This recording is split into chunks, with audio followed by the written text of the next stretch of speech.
Hi കൂട്ടുകാരെ, ഇന്ന് നമ്മൾ ഉണ്ടാക്കാൻ പോകുന്നത് ചീരത്തോരനാണ്. അപ്പം ചീരയൊക്കെ നന്നായിട്ട് വൃത്തിയാക്കിയതിന് ശേഷം 3-4 പ്രാവശ്യം വെള്ളത്തിൽ കഴുകി അത് നമുക്ക് അരിയെടുക്കാം. ഇനിയും അരിയാനായി കൊണ്ടുപോകാം.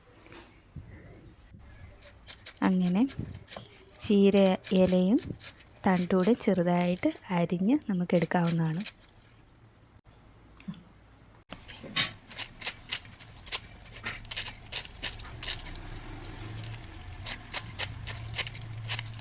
ചീരയെല്ലാം നമ്മൾ അരിഞ്ഞെടുത്തിട്ടുണ്ട്. ഇനി ചീരയ്ക്ക് ആവശ്യമായ സാധനങ്ങൾ: ഒരു ചെറിയ സവോള, അതുപോലെ ഒരു വെളുത്തുള്ളി, പച്ചമുളക് 2 എണ്ണം, അരമുറി തേങ്ങ ചിരണ്ടിയത്, പിന്നെ ആവശ്യത്തിന് വെള്ളം.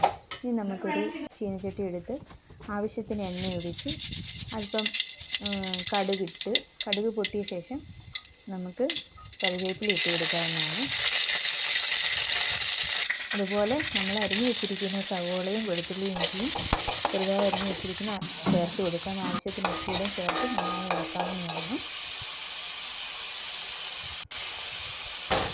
ചെറുതായി ഒന്ന് സവോള ഒന്ന് വാടി വരുമ്പോൾ നമുക്ക് നമ്മുടെ അരിഞ്ഞു വെച്ച ചീര ഇട്ട് കൊടുക്കാവുന്നതാണ്.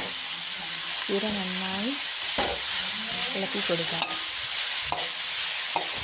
ചീര നമുക്ക് വെക്കുമ്പോൾ അടച്ചു വെക്കേണ്ട ആവശ്യമില്ല. പിന്നെ കഴിഞ്ഞിട്ടൊന്നും അതൊന്നും